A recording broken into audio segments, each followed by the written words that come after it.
चिंता करने की आवश्यकता नहीं है। आज भी आप नेशनल सर्विस सेंटर पोर्टल पर जाइए, 19 लाख जॉब, आज भी 30 लाख जॉब दाता ने, कंपनियों ने रख के रखिए कि आइए यहाँ अप्लाई करिए। ये पोर्टल की बात कर रहा हूँ, आप देख सकते हो। यहाँ से बाहर जाके तुरंत ही देखेंगे आपके परिवार में भी किसी को sector you don't have any control. Hire and fire policy is being applied and so many workers are being thrown out. Now the question is therefore how you will save, how you will give the security of employment in the minds of the workers who are working in a private establishment, and whether you will be seriously thinking to bring a legislation to control these private sectors so that hire and fire policy is not made applied and the workers are not thrown into। नमस्कार, मैं श्वेता और आप देख रहे हैं news foundation. Hindustan में रोजगार को लेकर एक तरफ जहां विपक्ष सरकार को लगातार घेरते हुए नजर आ रहा है, तो वहीं दूसरी तरफ संसद में ममता बनर्जी के सांसद और मंत्री मनसुख मांडविया भी आमने सामने इस मुद्दे पर नजर आए हैं।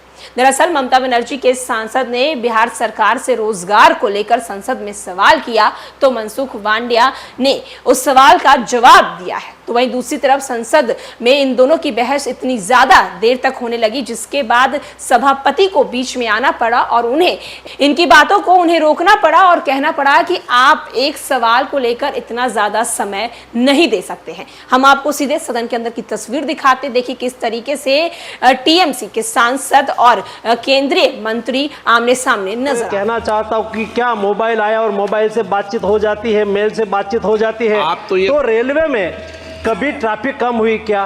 इतना कम्युनिकेशन बढ़ा तो एयर ट्रिप में या तो एयरपोर्ट पर कभी भीड़ कम हुई क्या?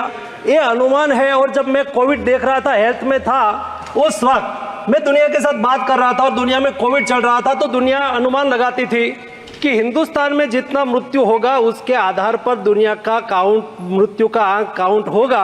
मैं स्पीकर सर आपको बताना चाहता हूँ, मुझे खुशी है पोस्ट कोविड पर मिलियन पॉपुलेशन पर इंडिया में सबसे कम मृत्यु हुआ है। ये सत्य है। इसलिए मैं आपका जवाब देता हूँ कल्याण जी, इसलिए ये अनुमान है, कोई चिंता करने की आवश्यकता नहीं है। आपके सामने सत्य आपके सामने दिख रहा है कि इंडियन इकोनॉमी 6 to 7% ग्रो कर रही है। जब कोई देश की इकोनॉमी 7 to 8% ग्रो करती है तो स्वाभाविक तब ग्रो करती है जब मैन्युफैक्चरिंग बढ़ता है, सर्विस सेक्टर बढ़ता है, जब परचेज पावर बढ़ता है। तो ये सब होता है तो ऑटोमेटिक रोजगार का अवसर भी बढ़ता है। चिंता करने की आवश्यकता नहीं है। आज भी आप नेशनल सर्विस सेंटर पोर्टल पर जाइए, 19 लाख जॉब, आज भी 30 लाख जॉब दाता ने, कंपनियों ने रख के रखिए कि आइए यहाँ अप्लाई करिए। ये पोर्टल की बात कर रहा हूँ, आप देख सकते हो। यहाँ से बाहर जाके तुरंत ही देखेंगे आपके परिवार में भी किसी को जॉब चाहिए और उसकी आवश्यकता के अनुसार यहाँ क्वालिफिकेशन होगा तो उसको भी जॉब मिलेगा। ये देश में नौकरियों की कोई कमी नहीं है। माननीय सदस्य, This is not an answer you have given. Anyway, we have to tolerate these things.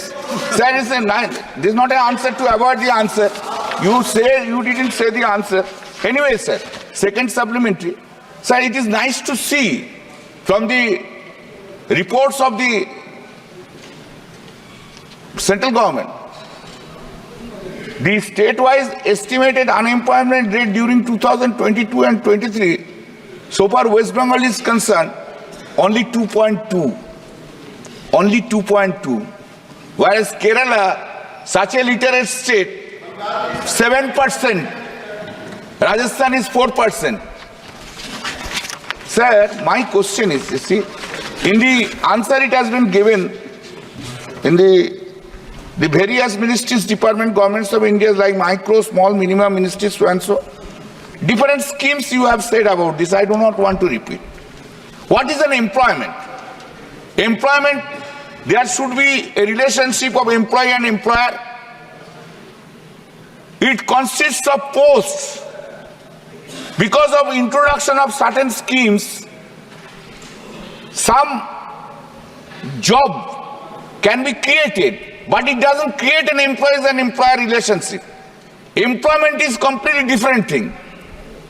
Sir, earlier, because of in our country, the employment concept was central government, etc., private sector. Laws were made applicable before termination. Like in the central government, the laws are there. Private sector, Industrial Disputes Act was made inapplicable, so that the laborers should not be unemployed because of the hire and fire policy of any employer. Now, whether the central government is having this scheme today, in a private sector you don't have any control. Hire and fire policy is being applied and so many workers are being thrown out.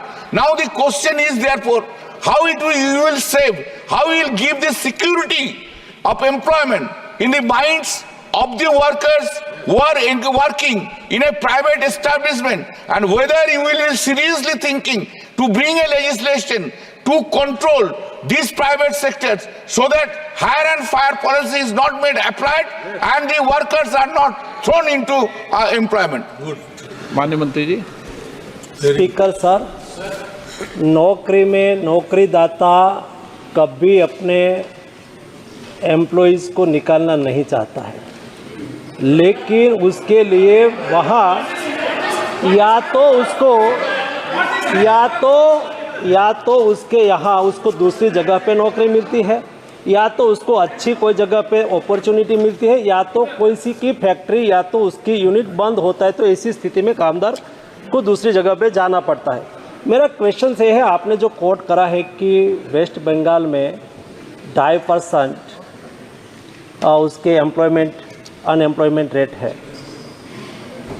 देश की population का 7% population Bengal में है और 0.75% FDI Bengal में आ रही है। उसको बढ़ाने की आवश्यकता है। बंगाल देश का ही भाग है, मुझे उसके लिए और कोई कमेंट नहीं करनी है। बढ़ाने की आवश्यकता है। जब कोई राज्य में इंडस्ट्रीज आती है, सर्विस सेक्टर बढ़ता है, तो जाके रोजगार निर्माण होता है। आपको इंडस्ट्रीज के सामने आंदोलन करना है और इंडस्ट्रीज बंद हो जाए तो एम्प्लॉइज फ्री होता है तो कहता है कि उसकी रोजगार की गारंटी दो। ये नहीं हो सकता है जी। दूसरा मैं एश्योर करना चाहूँगा देश में पहले तो 2014 के पहले की तो स्थिति ही ये थी, दुनिया का डेटा की ही बात यहाँ हुआ करती थी। इंडिया में डेटा जनरेट करना, उसके लिए रोबस्ट सिस्टम करना, ऐसी कोई बात ही नहीं होती थी। ये मोदी गवर्नमेंट जब से है तब से उन्होंने तैयारी करी, व्यवस्था की, और डेटा जनरेशन की सिस्टम देश में ही हो। बाहर तो होता है लेकिन डेटा देश में क्रिएट होना चाहिए, जनरेट होना चाहिए। और ये डेटा विश्व में आज हमारे यहाँ से लेबर फोर्स पार्टिसिपेशन डेटा है, दुनिया में उसकी सराहना की जाती है। ये डेटा 2017-18 में प्रारंभ हुआ। ये डेटा से मैं आपको बताना चाहता हूँ। माननीय मंत्री जी, एक क्वेश्चन में 20 मिनट नहीं लगेंगे। नहीं करूँगा, लेकिन मुझे रिप्लाई तो अच्छी तरह से देना चाहिए। स्पीकर सर, मुझे अवसर दीजिए। मैं इस माध्यम से देश को बताना चाहता हूँ, ऑथेंटिक डेटा भारत सरकार की एजेंसी ने दिया हुआ डेटा। जब हमारे यहाँ से LAPR का सर्वे का प्रारंभ हुआ 2017-18 में, तब देश में कुल मिला के 38% लेबर फोर्स पार्टिसिपेशन रेट 38% था, जो बढ़ी आज 44% है। मिस्टर खड़गे represent the party, why are you raising your hands? Panorama group, जो सोचता है वो करता है।